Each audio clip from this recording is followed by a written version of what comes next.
하나님의 은혜와 평강이 여러분 모두에게 함께 하시기를 축복합니다. 우리는 사순절을 보내고 있습니다. 사순절은 주님의 고난을 묵상하고 그리스도의 남은 고난을 내 육체에 채우며 그리고 하나님께서 우리를 예수 그리스도를 통하여 구원하시는 그 놀라운 구원의 감격과 은혜와 감사를 회복하는 경건의 절기입니다. 그래서 우리는 이 사순절에는 예수님만 생각합니다. 그리고 그리스도께서 우리를 향하여 베풀어 주신 그 기쁘신 사랑을 묵상하면서 우리가 주님의 고난에 참여하는 경건의 훈련을 통하여 금식과 기도와 그리고 하나님 앞에 헌신하는 새로운 결단을 통해서 신앙을 리모델링하는 그런 절기입니다. 그리고 그리스도의 사랑을 실천하고 그리고 구제하는 신앙인의 삶의 훈련을 고백하는 절기인 것입니다. 특별히 우리가 살펴보고 있는 히브리서는 이 하나님의 아들이신 예수 그리스도께서 이 땅에 오시는 목적과 그리고 이 땅에 오셔서 십자가에 죽으시고 부활하신 그 죽으심의 부활의 목적이 무엇인가를 가르쳐 주시는 기독교의 변증서와 같은 말씀이죠. 그래서 2장 1절에 보면은 우리에게 흘러 떠내려가지 않도록 함이 마땅하니라 이렇게 말합니다. 그래서 3절에 우리가 이같이 큰 구원을 등한히 여기면 이렇게 말해요. 그러니까 하나님께서 주시는 큰 구원이 있다는 거예요. 예수 그리스도께서 이 땅에 오신 두 가지 목적이 있습니다. 하나는 우리를 구원하러 오셨습니다. 두 번째로는 이 땅에 구원받은 하나님의 백성들이 죄와 싸우고 시련과 싸우고 고난과 그리고 고통과 싸우고 우리를 미혹하는 사단과 싸워 이길 수 있는 영적인 능력을 주시러 오셨다는 것입니다. 그래서 오늘 2장 10절에 보면 구원의 창시자를 고난을 통하여 온전하게 하심이 마땅하도다 이렇게 말해요. 예수 그리스도께서 이 땅에 오셔서 고난받은 것은 믿음으로 구원을 받게 하시는 그 영적인 비밀의 구원의 창시자라는 거예요. 구약에서의 구원은 율법을 지킴으로 말미암아 구원을 받았습니다. 그러나 예수 그리스도께서 이 땅에 오신 이후에는 믿음으로 말미암아 구원을 받게 되는 줄로 믿습니다. 우리의 죄를 사하시고 우리를 용서하시고 우리를 아바 아버지라고 부를 수 있는 양자 삼아주셔서 그래서 예수 그리스도가 우리의 구주되심을 믿고 그 믿음으로 구원을 받게 하시는 그 놀라운 구원을 이루러 오셨다는 것입니다. 그리고 오늘 11절에서부터 18절에는 구원을 받은 우리가 어떻게 살 것인가를 가르쳐주고 있습니다. 우리가 사는 이 세상에는 좋은 사람이 있는가 하면 나쁜 사람도 있습니다. 다양한 직업과 다양한 삶으로 인해 여러 가지 사람으로 분류되고 있습니다. 일반적으로 사람을 분류함에 있어서 세 부류로 구분한다고 합니다. 첫째는 반드시 있어야 할 사람이 있어요. 그 사람이 없으면 안 돼요. 그 사람이 반드시 있어야 돼요. 두 번째로는 있으나 마나 한 사람이에요. 있어도 그만, 없어도 그만한 사람이에요. 그런데 가장 중요한 것은 세 번째입니다. 있어서는 안 되는 사람이에요. 해악을 끼치는 사람이에요. 프랜시스 베이컨도 사람을 세 종류로 구분했습니다. 첫째는 거미 같은 인생이 있다고 합니다. 거미는 거미줄로 집을 지어놓고 거기에 걸려든 것을 잡아먹는 공충입니다. 곧 착취를 일삼는 인생을 의미해요. 다른 사람들의 것을 착취해요. 사기쳐요. 등쳐요. 그런 인생이 있다는 거예요. 두 번째로는 개미 같은 인생이 있다고 합니다. 자기 자신을 위해서 먹이를 철저히 모으는 이기적인 사람을 보여주는 모습이죠. 세 번째로는 꿀벌 같은 인생입니다. 모든 사람에게 달콤한 맛을 주는 유익한 인생을 의미하는 사람이에요. 오늘 우리가 함께 읽은 본문에 바울도 이 땅에 사는 사람들 세 종류의 사람을 얘기합니다. 오늘 14절에 보면 자녀들은 혈과 육에 속하였음에 이렇게 말해요. 혈과 뭐에 속했다고요? 육에 속했어요. 그러니까 육에 속한 사람 이렇게 말해요. 육에 속한 사람들은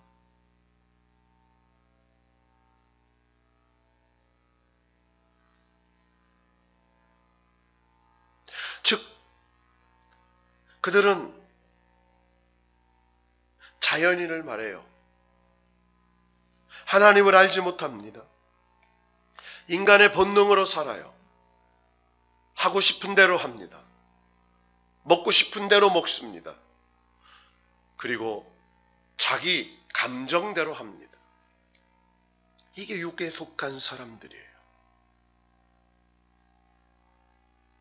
특별히 이 육에 속한 사람들을 보면은요, 성령을 받지 않은 사람들이라고 얘기해요. 고린도전서 2장 14절에 보면 육에 속한 사람은 하나님의 성령의 일을 받지 아니하나니 저희에게는 미련하게 보이며 깨닫지 못하나니 이런 일은 영적으로라야 분별함이니라 이렇게 말해요. 육에 속한 사람은 성령을 받지 않았어요.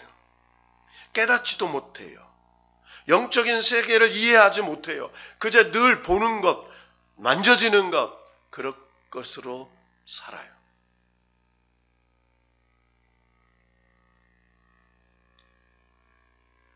두 번째 보면은 육신에 속한 사람이 있습니다. 뭐에 속했다고요? 육신에 속한 사람. 고린도전서 2장 15절에 보면 신령한 자는 모든 것을 판단하나 자기는 아무에게도 판단을 받지 아니하느니라 이런 말이 나와요. 여기서 신령한 자라는 말은 영에 속한 사람을 말합니다. 그런데 우리가 이 신령한 영안 속한 사람들 중간에 껴있는 사람이 있어요. 그것은 바로 육신에 속한 사람들이에요. 어디에 속했다고요? 육신에, 육신.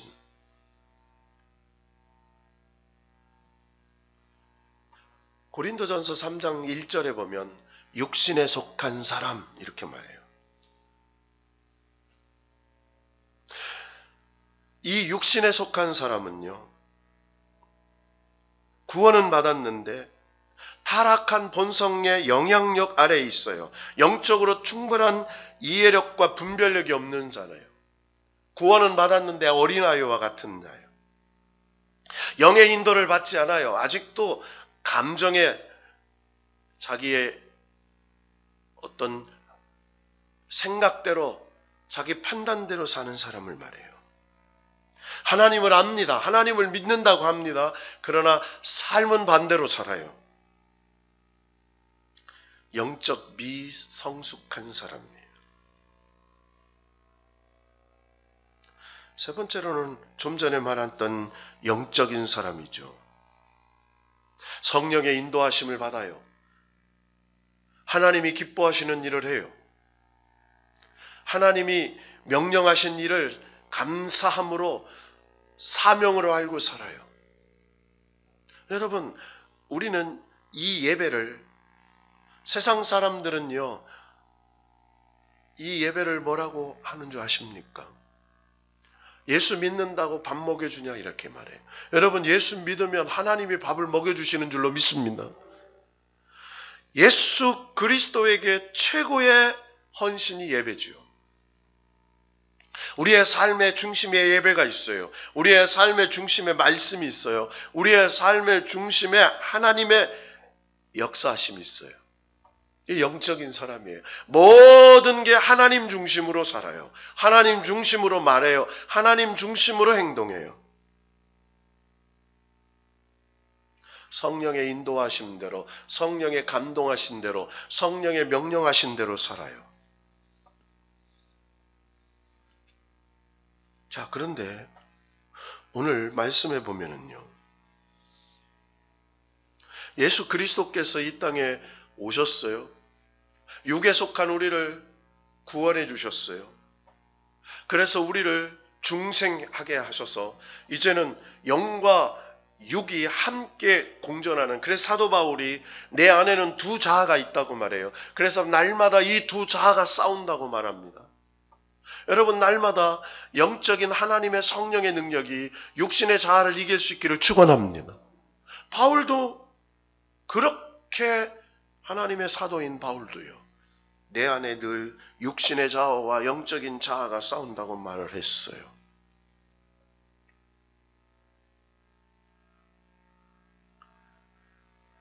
믿음으로 말미암아 구원하시기 위하여 이 땅에 오신 예수 그리스도께서 우리를 위하여 고난받으신 5가지가 이유가 있어요.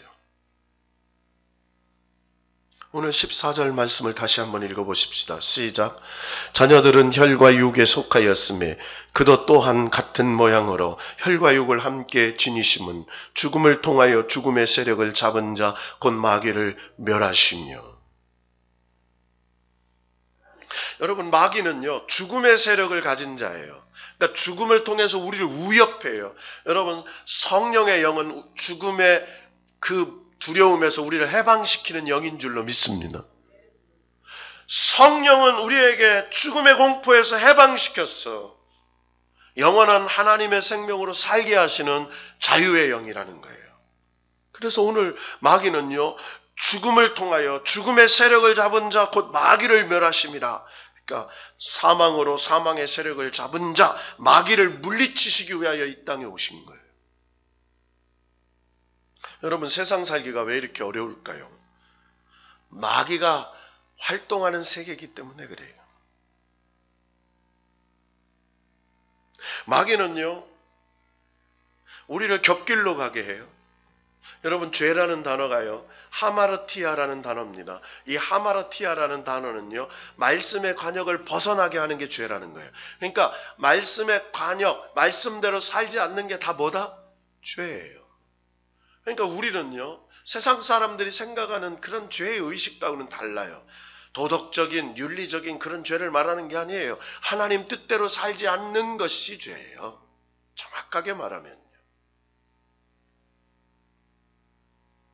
마귀는요, 철저하게 하나님의 뜻대로 살지 못하도록 방해하는 세력이에요. 주님께서 이 땅에 육신을 입고 오셔서 우리의 죄를 대신하여 십자가에 죽으심은 바로 죽음을 통하여 죽음의 세력을 잡은 자 곧 마귀를 멸하시며, 이렇게 말해요. 여러분, 죽음을 사망시킨 사건이 십자가의 사건이에요. 할렐루야. 사망을 사망케 하신 사건이 십자가의 사건이에요. 두 번째로는 15절의 말씀이 나옵니다.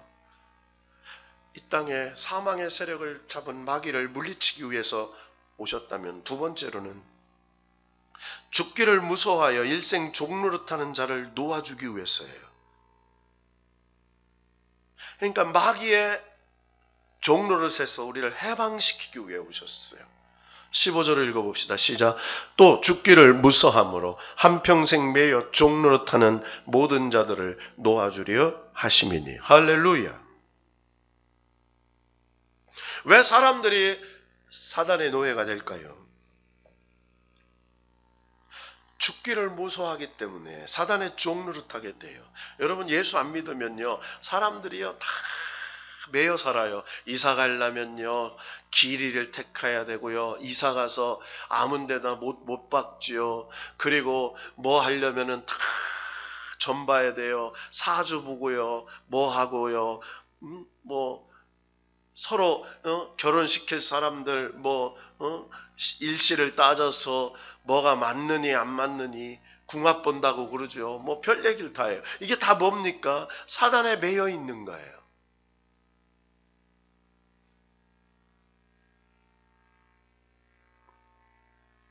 죽음의 공포로 우리를 종노릇하게 해요. 그런데 그 죽음이 무서워 종노릇하는 이 마귀의 종에서 우리를 해방시켜서 하나님을 아버지라고 불러주시기 위해 우리를 양자 삼으러 오신 줄로 믿습니다. 세 번째로는 16절이에요. 다 같이 읽어봅시다. 시작. 이는 확실히 천사들을 붙들어 주려 하심이 아니요 오직 아브라함의 자손을 붙들어 주려 하심이라. 할렐루야. 믿는 자들을 붙들어 주기 위함이라는 거예요. 그러니까 아브라함의 자손이라는 말은 하나님을 믿는 자녀들, 이걸 말해요. 그러니까 지금 우리의 표현으로 하면 믿는 자들을 붙들어 주세요. 예수 그리스도의 구원은요, 단순히 영혼의 구원만을 의미하지 않아요. 우리가 살고 있는 이 삶의 현실 속에서 우리의 문제, 우리의 고난, 질병, 모든 것들을 해결해 주시는 삶의 구원도 이루어 주시기 위하여 오신 줄로 믿습니다. 그래서 주의 이름을 부르는 자는 구원을 얻으리라, 이렇게 얘기해요. 여러분, 주의 이름을 부르는 구원은요, 우리가 믿음으로 구원에 이르는 그것을만 말하는 게 아니에요. 우리의 삶에 어려움이 닥칠 때마다 예수 그리스도의 이름을 부를 때 그 예수, 우리에게 구원을 가져다 주시는 그 예수 그리스도의 능력이 우리의 삶의 문제, 삶의 걱정, 삶의 근심을 해결해 주신다는 거예요. 이 삶의 구원을 얘기하는 거죠. 네 번째로는 17절 말씀입니다. 다 같이 읽어보십시다. 시작. 그러므로 그가 범사의 형제들과 같이 되심이 마땅하도다. 이는 하나님의 일에 자비하고 신실한 대제사장이 되어 백성의 죄를 속량하려 하심이라. 아멘. 예수님께서 우리를 위하여 고난받으신 이유 네 번째로는요, 대제사장이 되셨어. 백성의 죄를 구속하기 위해서요. 여러분, 대제사장은요, 하나님의 백성과 하나님 사이에 화목하게 하시는 역할을 해요. 그러니까 예수 그리스도는 대제사장이세요. 하나님과 우리가 화목하기 위해서는 우리의 죄를 대속받아야 돼요. 죄가 없어야 돼요. 그래서 대제사장이 하나님 앞에 짐승의 피로 제사를 드려 구약의 하나님의 백성을 화평케 했다면, 단 한 번의 대속제물이 되신 예수 그리스도 대제사장께서 우리를 위하여 죽으심으로 바로 우리의 백성의 죄를 구속해 주시기 위하여, 하나님과 우리 사이에 막힌 담을 헐어주시기 위하여 오셨다는 거예요. 성경에서 구속이라는 단어는 구원이라는 단어와는 다른 단어입니다. 구속이라는 단어에는 구속을 위해서는 피의 대가가 꼭 필요해요. 그런데 이 피는 아무나 그런 피가 아니에요. 예수의 피예요. 여러분, 예수의 피로만 우리가 죄를 용서받을 수 있는 줄로 믿습니다. 욕심이 잉태한 즉 죄를 낳고 죄가 장성한 즉 사망을 낳아요. 그래서 인간은요, 자기의 죄를 대가를요, 사망, 피 흘림으로 죽음으로 끝나는 거예요. 근데 이건 죄의 대가로 끝나요. 그런데 우리를 이 죄에서 해방시키는 건 예수의 피밖에 없는 거예요. 다섯 번째로는 18절입니다. 다 같이 읽어보실까요? 시작. 그가 시험을 받아 고난을 당하셨은즉 시험 받는 자들을 능히 도우실 수 있느니라. 할렐루야. 시험 받는 자들을 도우시기 위하여 우리를 위해 고난 당하셨어요.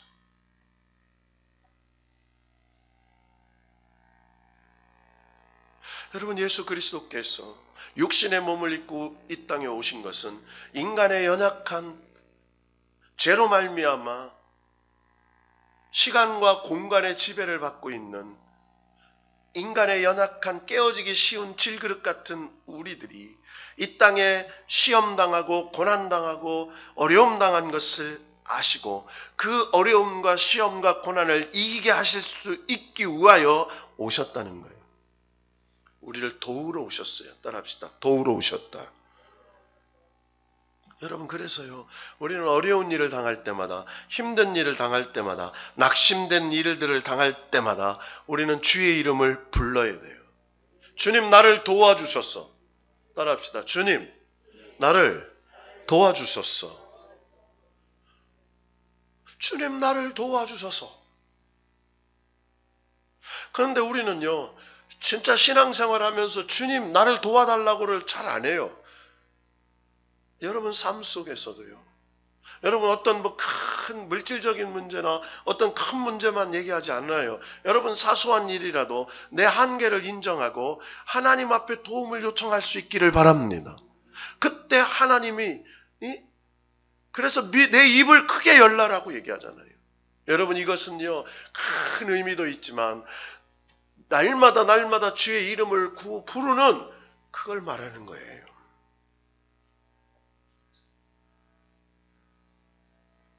여러분, 우리가 세상에서 마귀의 시험, 그리고 우리의 선택의 잘못으로 인한 시련, 죄로 말미암아 오는 고통, 우리의 실수로 말미암아 맞는 고난, 이걸 이길 수 있는 것은요, 오직 예수의 이름밖에는 없어요.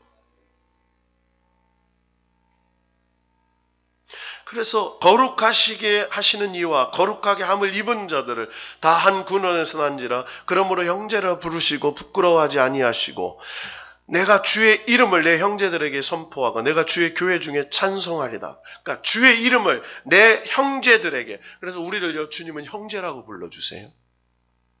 예수님께서 가버나움에서 사역하실 때 예수님의 친족이 찾아오죠. 어머니 마리아와 야고보와 유다가 찾아옵니다. 그때 뭐라고 그러죠? 예수님께서요 미쳤다는 소민이요 저 나사렛에서 살고 있는 어머니 마리아와 동생들에게 들린 거예요. 그래서 예수님 어머니와 마리아 이 동생들이 예수님을 찾으러 오신 거예요.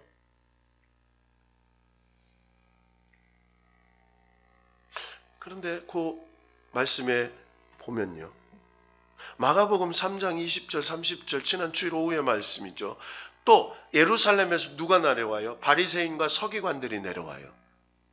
뭐라고 왜 내려왔을까요? 산에 들인 공의에 의해서 예수님을 백성들을 선동하고 백성들을 유혹한다고 해서 종교 사기꾼인지 알아봐라 파송하는 거예요. 조사관으로 보낸 겁니다. 여러분 세상은요 세 가지예요. 예수님을 미쳤다고, 예수 믿는 사람들을 미쳤다고 하든지, 예수 믿는 사람들을 종교 사기꾼이라고 하든지, 하나는요, 예수 그리스도를 믿는 사람들이 하나님의 구원 백성이라고 믿는 거예요. 여러분, 저와 여러분 하나님의 아들, 딸인 줄로 믿습니다. 그래서 예수님이 그러잖아요. 누가 내 혈육이요, 내 형제요, 자매요, 어머니냐. 하나님 아버지 뜻대로 행하는 자야 내 형제요 자매요 어머니다라고 얘기합니다.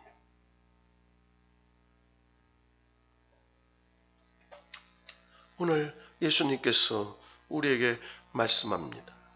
주님은 저와 여러분을 위해 고난을 받으셨어요. 저와 여러분을 형제와 자매로 부르시기 위하여 고난을 받으셨어요. 주님은 마귀를 멸하시려고 고난을 당하셨어요. 주님은 저와 여러분을 도와주시기 위하여 고난을 당하셨어요. 이것이 오늘 말씀의 핵심이에요. 그러면서 오늘 뭐라고 마지막 얘기합니까? 우리 13절 말씀 읽어봅시다. 시작. 또다시 내가 그를 의지하리라 하시고 또다시 볼지어다 나와 및 하나님께서 내게 주신 자녀라 하셨으니. 할렐루야. 나와 및 하나님께서 내게 주신 자녀라. 내가 그를 의지하리라. 여러분, 신앙은 뭐예요? 예수 그리스도를 의지하는 거예요. 그분이 나를 구원해 주시고 나를 하나님의 자녀로 삼아 주시고 그거로 끝나는 게 아니에요. 마지막 18절에 시험 받는 자들을 능히 도우실 수 있느니라. 이 땅에 당하는 시험을 도와주실 수 있는, 도와주시기 위하여 고난을 당하신 거예요. 그렇잖아요. 18절에 시험을 받아 고난을 당하셨은즉. 그러니까 주님이 당하시는 시험, 주님이 당하신 고난은 이 땅에서 시험당하고 고난당하는 우리를 도와주시기 위하여 당하신 시험이요 고난이라는 거예요. 그래서 우리가 시험이 될 때마다, 고난당하고 있을 때마다 주님의 이름을 불러야 돼요. 그래서 그를 의지하리라 이렇게 말해요.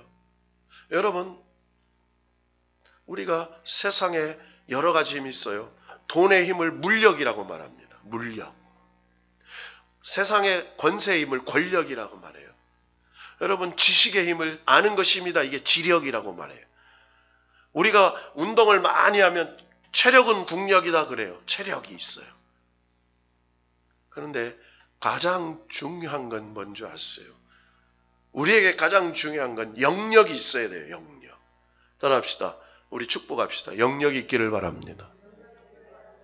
영역이 있어야 돼요. 주님이 저와 여러분을 통하여 역사하시는 영적인 영역이 있기를 축원합니다.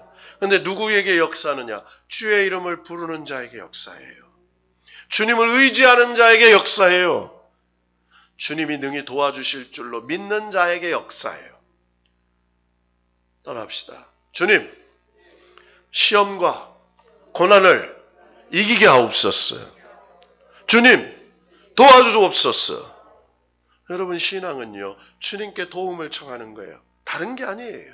우리 기도가 뭐예요? 하나님의 뜻을 깨닫는 것이고 우리의 삶의 문제를 하나님의 도우심을 받는 거예요. 기도는 하나님의 역사를 통하는 통로예요. 오늘 주께서 우리에게 이렇게 말씀합니다. 천사보다 우월하시고 그리고 이 세상의 모든 것을 창조하신 하나님께서 우리의 당하는 시험, 고난, 우리를 두렵게 하는 죽음, 그리고 우리를 붙잡고 있는 마귀의 세력을 멸하기 위하여 시험당하시고 고난당하신 것은 이 땅에 시험당하고 고난당하는 자기 형제 자매 백성들을 능히 도와주시기 위하여 주의 이름을 부르는 자를 구원하시고 주를 의지하는 자를 세워주시고 주님께서 축복하실 줄로 믿고 찾는 자마다 채우시고 먹이시고 입히시는 역사가 저와 여러분에게 나타나시기를 축원합니다.